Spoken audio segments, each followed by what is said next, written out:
very much a seller's market in lithium right now. Whilst it would be good to ink an offtake agreement, I think that it's more important to ink a good one, one that's solid, binding, bankable, and with the right sort of people.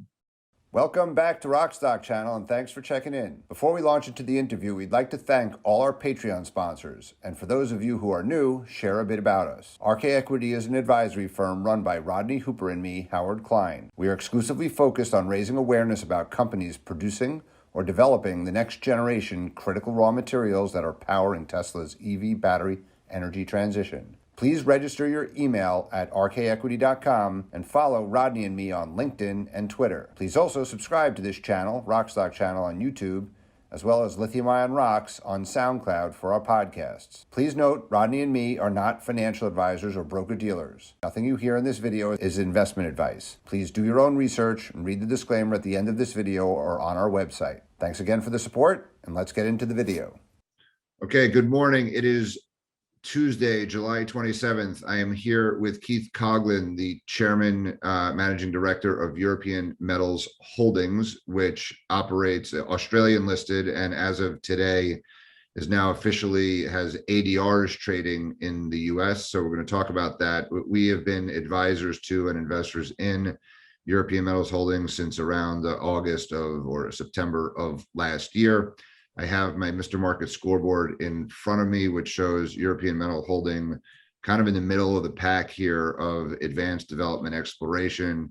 This was as of the end of June, about 200 million market cap. There are not too many European projects on this list, but there's one in Germany here, Vulcan, DLE Brine, which is a very high market cap. Rodney has written a research note. It's on our website, in February about European Metals Holdings. The Cinevec Deposit has been past producer. It's a brownfield.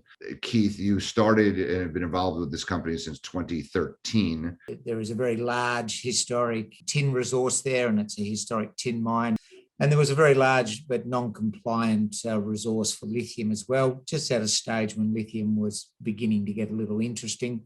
So we had quite a bit of work to do over the next couple of years, bringing that resource into modern day classification and starting some work on various potential process paths that we could use to extract the lithium in particular. So it's been an interesting journey, quite a long journey, but I think it's gone by quite quickly.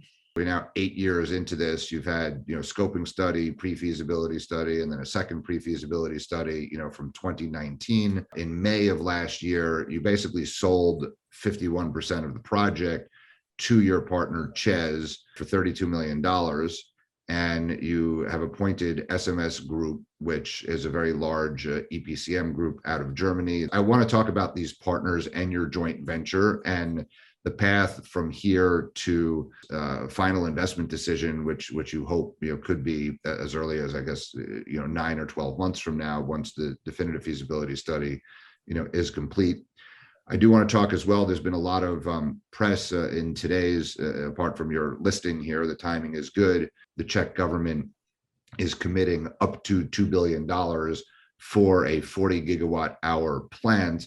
And there's been talks that they're talking to Volkswagen as well as LG Chem as potential partners for that plant, but also importantly, Chez as a 70% government owned utility and something like a 13 billion market cap company. They've said in these articles that an attraction and part of the battery plant is that Chez is going to supply lithium to the battery plant. With that as the backdrop, your PFS from 2019 had a 1.1 billion NPV. If you have half of that project, that would be 550 million. You're trading at 35% of the NPV of that study, which was based on much lower prices of lithium hydroxide than today. I think it was based on $12,000. So if you were to plug in, and as you do your new definitive feasibility study, I imagine you'd use higher prices. So I think listeners could expect, that NPV, likely to be a bit higher. And the production that you're talking about in that study was for 23,000 tons of hydroxide, but you believe that there's scope potentially to to double that? We're feeling in a pretty good position at the moment. Obviously, the macro for lithium globally is very strong.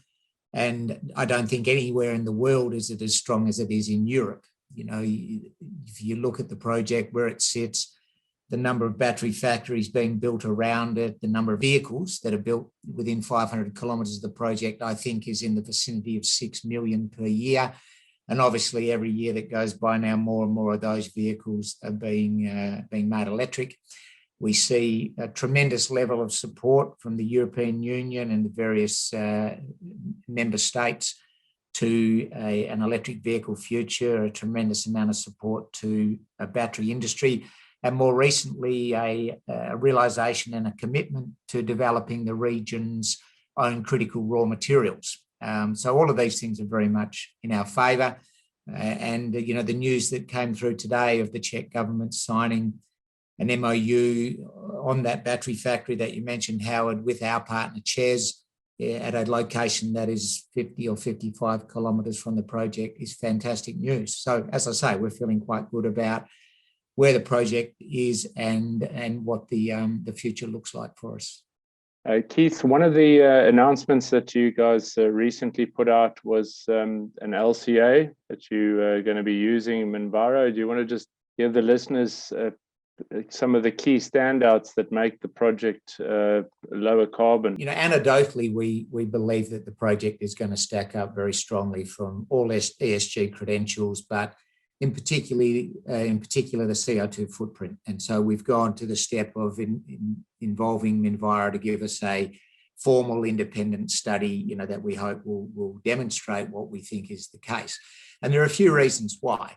How close we are likely to be to our end users. We don't envisage having to move end product more than a couple of 100 kilometres, whoever it is in the region that we end up selling to. But there are a number of other factors as well. Re-entering a historic underground mine is obviously considerably better from ESG perspective than trying to break new ground, particularly if it were an open pit that you were trying to permit. So all of those things are positive. Specifically, CO2 energy consumption. If you look at producing battery-grade chemicals from zimbaldite, the mica host rock that we have, versus spodumene, for example, it's a significantly lower cost operation.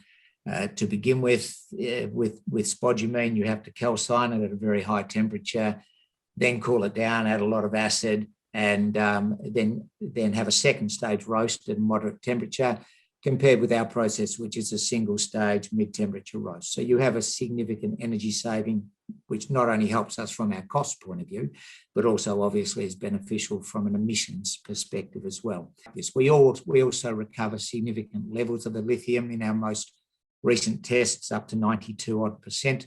So you're mining less rock effectively to get the same amount of lithium, or you're getting more lithium from the same amount of rock. And all of these things help, as I said, not only the economics of the project, but also the emissions profile, the CO2 footprint. And that's why we're going down the path of having Minviro prepare this formal study for us so we can demonstrate that officially, formally, and in an independent sense. What's the sort of timing on that, Keith?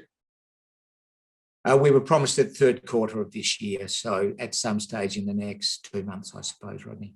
Okay, excellent. One of the things that's key with projects always is, when you give away the crown jewels. At the moment, you guys haven't signed any offtakes. Obviously, the talk of the battery plant will impact that, but if one were to, think about it and look at it from EMH's perspective, can you give us an idea of what the ideal partner would look like in terms of, possibly capital and volumes taken and so on, duration? Yeah, and this again, I don't think it's necessarily a straightforward response. I think firstly, it would be partners as opposed to partner. I think it would be prudent to have more than one offtake partner. I could envisage having 3 or 4, and potentially with different types of deals, different types of arrangements, depending on when those offtake agreements were set. Good to have a cornerstone, obviously vital for funding a lithium project to have a bankable offtake agreement. So, having something non-binding or just an MOU status, it might be nice, and it might be nice for the market, and it might kick your share price up, for a little while. But I'm really interested in something that we can take to the bank and secure the finance that we require to build the project. That's really the key for it. From that point of view, an off-taker who brings money to the table is obviously preferable, whether that's the form of an investment or whether that's in the form of a prepayment on offtake, doesn't really matter. I think it's preferable, but I don't think it's vital. I think if you have the right bankable offtake partner, then the funding will come. The way the lithium market is right now, I think the funding is there if you have the right project and you can demonstrate that you have that right offtake partner. And the EU has committed significant funds to the green energy revolution, some 550 billion euros, so not small money. And there is a strong push to get projects like ours into production. So I optimistically feel that we will receive some sort of benefits out of the EU system by way of potential grants, by way of what you might call soft debt, export credit finance, this sort of thing. And so I think we'll be in a very good funding position relative to other projects because of those sorts of things. And that's another factor where I think it's not urgent or vital that our key offtake partner, invests money into the project. In the original flow sheet, Keith, you had a carbonate to hydroxide step. Do you envisage retaining that flexibility in the final design that you're looking at now? We do, and it's A, for the flexibility, but it's also because it's actually better, for the flow sheet to go that way. It's just a quirk of the mica of the ore that we have, but it's beneficial to us to go that way from a metallurgical point of view. Everyone wants to talk about hydroxide right now, and so we probably will end up going to hydroxide for the full production. And I would imagine that the first offtake would be for hydroxide, but I don't think there's anything wrong whatsoever with retaining that flexibility, and there's a very minimal cost to us in doing so. And if you review and it makes commercial sense for the project to expand up to 50,000 tons, could you have the flexibility of half and half or some combination? Yeah, well, certainly, if we expanded the project, and it's something that we have definitely considered and something that we have spoken about in general terms publicly. The current business plan, phase one, if you like, of production, 25,000 tonnes per annum for about 21 years, utilises less than 10% of the overall Cinevec deposit. It's a very, very large resource. So clearly, looking at expanding that is important to us, and we have begun that work. And I think it's something we'll be able to talk about publicly before terribly long. When we centred on that original business plan, there were a couple of factors involved. Firstly, 25,000 tonnes seemed like a good level for a new entrant to the market. This is a few years ago, and the market was a little different than it is now. And the demand, was a little different than it is now. We all hope that the demand would grow as it has. But clearly, I think it's exceeded most people's expectations. So that was one factor. Secondly, it already delivered a estimated capex 2 years ago of almost 500 million US, about 480 million US. We were a very small Perth-based company with no strategic partners, no big brothers, no one like Ches behind us. So it was already a big ask to look at one day needing to raise, close to $500 million US. And that's why we centred on a project producing 25,000 tonnes. There was no other real magic in it. To take it forward, there's no reason that we can see why we can't significantly increase the volume, potentially up to doubling it. But it's something that we need to do the official work on. I stress, but when we do that work, it's going to be in such a way that it doesn't detract or distract from the current work, the DFS. We're not interested in doing anything that's going to slow the current process. And the second part of your question, yes, no reason why we couldn't simply decide to make half of that production in carbonate and half in hydroxide. Europe, there seem to be a lot of layers and a lot of organizations that have funding and the support and the strength to actually get behind projects? Some light on that. One significant thing we saw emerge from 2020 and the COVID crisis was a refocusing back onto local supply chains. You know, the dangers of global supply chains became more evident just purely from a logistics perspective, and some of those logistical challenges that people face continue, you know, even through to today. So that was one factor. On top of that, there's the mineral security factor.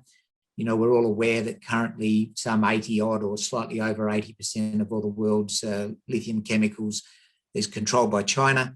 You know, if you're the EU and you commit 550 billion euros to a new industry, it's probably not sensible to rely on China or any other single partner or single supplier for those battery grade chemicals. The EU has said that it wants to be 80% lithium self-sufficient by 2025. It's a target they have no hope of reaching because there's simply not enough lithium projects in the development phase in the EU. But as an aspirational statement, I think it demonstrates the commitment that the EU has to, you know, developing this industry, including the raw materials. So our formal involvement with the EU is via an entity called the European Institute of Innovation and Technology, EIT, who are the principal facilitator of the European Battery Alliance. So they're a big organisation, well-funded, etc. So we have a formal agreement with the EIT InnoEnergy, and as part of that agreement, their role is to, apart from generally support us, it is to introduce us to potential sources of funding, be it at a grant level, a debt level, and quasi-government debt. They have, for example, facilitated introductions to EIB, EBRD, you know, for example, plus commercial banks within the EU, all the sorts of people that we will need to be talking to as we approach that final investment decision in putting together the funding package. They've also introduced us to potential off-takers in the region and facilitated those conversations. And they also are involved in assisting us with messaging, you know, any issues that come about in the process, permitting, ESG issues, any of those things, which happily none of those issues have arisen as yet. So we have at least weekly contact. We have a regular weekly call. But at times, you know, it's 2 or 3 times a week. You know, they are committed to helping us. And if you like, they're an entity that sits between, you know, that enormous pool of money that I've spoken about and real on the ground business. So it's a facilitating role. They're very committed to seeing this happen. Okay, excellent. So, Keith, a lot of catalysts between now and sort of year end then. Yeah, I think so, Rodney. As I said earlier, I feel very good about the project. You know, I can see, you know, where I think we'll be in a year's time, and then again, you know, when we go into production a little after that, you know, there are a couple of steps and a couple of gaps to fill in between now and then. But you know, I'm quite confident we're going to get there. You talked about offtake earlier. You know, and everyone, all junior mining companies are sort of generally quite frantic to get offtake. I think it's become very much a seller's market in lithium right now. Whilst it would be good to ink an offtake agreement, I think that it's more important to ink a good one, you know, one that's solid, binding, bankable, and with the right sort of people. You're saying, you know, you don't necessarily need a check to be written by an offtake partner, you know, if it's a you know, a good binding, you know, quality offtake, but nevertheless, you would still need to fund your half share of the equity. We have in mind that the capex will come out somewhere in the vicinity of $500 million, and we think that the project will need to find 30% of that in equity, or $150 million. And if that's the case, then European Metals' commitment would be $75 million. So, you know, clearly we don't have that money currently. We would need to have it when we get the final investment decision, obviously. But I think we'll look very different when we get the final investment decision. We'll have a bankable project. We'll have a bankable offtake agreement at least. we'll know the project's going into production. I think the lithium price will be higher than it is today. So there are a number of reasons to think that, you know, our share price might better reflect our share of the MPV. We have seen other lithium companies who have had significant share price reactions to, for example, offtake agreements, and taken advantage of that share price reaction to raise money at that point in time. You know, we have listed our ADR today, as you mentioned, Howard, having access to, or potential access to, that, you know, the pool of funds that would now be able to invest into the company if we were to seek to raise money, you know, in the US. Building out this project, if you could talk about SMS, in addition to the, you know, the minority protections, you know, in your joint venture agreement with Ches, you know, you need to build a team, right? And you need to realize this project. You know, what are kind of more medium, long-term aspirations, you know, potentially beyond this project, or is this something that, you know, I guess over time might become 100% owned by Ches, or you know, some other partner, you know, may take over? When we entered into the relationship, you know, we're a very small company on the other side of the world, entering into a JV with, you know, as a minority with a partner in their own country, you know, majority owned by the Czech government. We reflected, you know, that imbalance, if you like, by way of a very strong and protective shareholders agreement that formed the basis of the transaction. You know, you talked about, you know, could Ches end up with 100% of the project? That's possible, but it is something that is stipulated in that shareholders agreement. It's very clearly set out, and it has nothing to do with, you know, our market capitalization or where our shares are trading. So, you know, we feel comfortable with our position as a minority shareholder in this project. I also have to say that Ches has been nothing but a pleasure to work with since day one. You know, we signed the agreement on the verge of Europe shutting down for COVID. You know, I got out of the country 24 hours before it would have been impossible to do so. We were in a very uncertain time of the world. I think oil was negative price. You know, the world and everyone's future was far from certain. And having said that, Ches stood up, wrote the check, money went into the bank 2 days later, and, you know, the project was de-risked and its future largely secured at that point in time. So very happy to have Ches as a partner. Not only, you know, do they have 30 odd years of operating in the country, they've got, you know, there's 30 odd thousand people on their payroll. They're very, very well resourced. The amount of work that is being done by them in country behind the scenes on the project is significant. Their transition from coal to green energy is very helpful for us.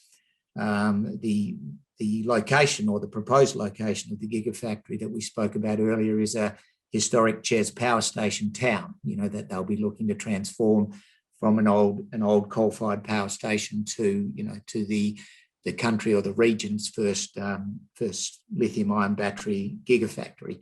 You know, they own all of the EV charging stations throughout the Czech Republic. They are a shareholder in the largest European onshore wind farm, for example. So the green energy credentials are very strong, and getting more so, you know, as time rolls by. They're fully committed to green energy and going forward. In terms of where we want to be going forward, you know, we think there's a great deal of value to realise from this project. You know, you're talking about the MPV where it currently sits at $1.1 billion US after tax from the last PFS. I fully expect that number to go up significantly with the DFS for the reasons you mentioned. You know, lithium hydroxide is considerably higher than $12,000 a tonne now. We used a tin price at the time of $22,500, and I think it was $35,000 or $36,000 today. You know, so there are considerable reasons to think that we're going to see better economics on the project, and that's just on the phase one. You know, if we do go to this phase two, as we're hoping and expecting to do, I think that, you know, that's going to be significantly enhancing of the NPV, the whole value of the project. So, you know, there's no reason why we would think to be hanging up the for sale sign at any time in the short term, Howard. Okay, and then could you just describe just building a team? I mean, you've been sitting in Perth for all throughout COVID. There's a team advancing kind of a DFS, but come financial investment decision, you need to build a team. Ches is not in the lithium business. You're not in the lithium business. SMS is a 4 billion euro revenue. They're in the steel industry. And why don't you describe, SMS and the nature of, their contract? Again, in particular, it was unique that I've ever seen that they're giving you a lithium hydroxide product quality guarantee, right? Which is really critically important in battery quality. Not everyone can make that grade, and they're guaranteeing, the cost. So are a large member, are they going to be outsourced? Are they going to be building this project, and integral, parts of the team? Like, how does that describe Sure. all of that? So first, to understand SMS and who they are, they are a very large German family engineering company with a long tradition of very, very high standards of work. They also very well connected into the German finance industry. If you look at a number of projects for public companies that they've been involved in the past, you mentioned Neo Metals, for example, but you could look at the high purity alumina project they're involved with in Malaysia currently. Quite often when they get involved in these projects, you see German government money following, or German bank money following, KfW, for example, et cetera, So very well connected at that end of the European finance system. They're very good at, what you might call complex process flow sheets, very, very exacting in what they do. So it's important to understand that, in giving the guarantees that they've given us, SMS took nearly 8 months of their own due diligence on us and on the project before, they agreed to be the lead engineer for the DFS, which might give you some understanding of, how much of their own work they've done at their own cost too. So they will deliver to us at the end of the DFS a lump sum fixed price turnkey EPC contract, and it will carry process guarantees and product specification guarantees. And as you say, that is obviously very, very important.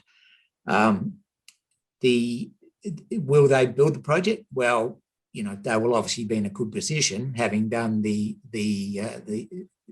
put together the EPC contract, but the contract that they currently have doesn't include, building the project. But, clearly they're going to be in the box seat to do that. Talk a little bit about, this is a zinnwaldite deposit, not a spodumene deposit. People look at, the head grade and they say, oh, whatever, it's I don't know, 0.4, or they're used to looking at spodumene, 1% plus, but you do have a tin credit. Zinnwaldite is it's a mica.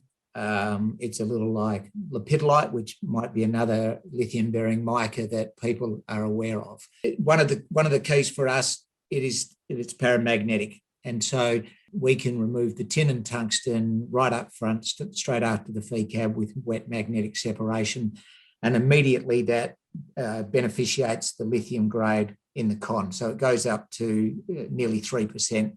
With that one single step, and that single step is obviously not a cost to us; it's a profit center, because we get the tin con and the tungsten out of that. So that's the first thing to understand. It's not apples and apples with spodumene, but there's pluses and minuses, and the pluses for the mica, more than offset it from a cost point of view. The other thing to understand is that the mineralization is it's very broad throughout the entire ore body. We're not chasing narrow veins of mineralization.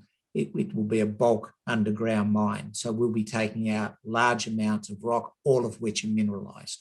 If you look in our presentation, there's a cross section there, and it shows numerous drill holes we have that have continuous lithium and tin mineralization over 200, 250, 300 meters of continuous mineralization. So that means a great deal of what we pull out of the ground is pay to it. So this is another significant advantage. I mentioned earlier the differences from a processing point of view with zimbaldite as well. And, those are the factors that I've mentioned that mean that despite a lower head grade, that we can produce battery-grade lithium hydroxide or carbonate from the deposit, from the ore in the bottom half of the global cost curve, probably one of the lowest hard rock cost producers globally when we get there, for all of those reasons. What's the path to permitting? So we're expecting within the next 2 weeks, I believe, the feedback from the Czech ministry on the environmental impact assessment that we submitted 2 months ago. The turnaround time was designated to be 2 months, so we're about due for that, which will give some ideas of whether they see any issues from an EIA perspective. Interestingly, that submission was accompanied by an independent study under the Natura 2000 EU initiative, a very positive, glowing report from that independent consultant. We don't see any environmental issues. We've been running baseline studies for nearly 3 years now. We've been doing behind the scenes environmental work for at least that long leading into this process. So it's not something that's just happened recently. I mentioned earlier that, we're seeking to re-enter a historic underground mine. So clearly the permitting issues there are significantly less than it would be if we were breaking new ground, if we were trying to dig an open pit, for example. Apart from that, we have Ches as our partner. Ches have been mining operating in the country for 30 years. They know the permitting process inside out, and they know what has to be done, what boxes need to be ticked, et cetera. And, the indication that they've gone to an MOU with the Czech government on a gigafactory just up the road is probably indicative of their level of confidence with regards to permitting for Cinovec. And they're saying specifically they're going to supply lithium to that battery plant. So I think and as far as I'm aware, they don't have any other lithium to supply.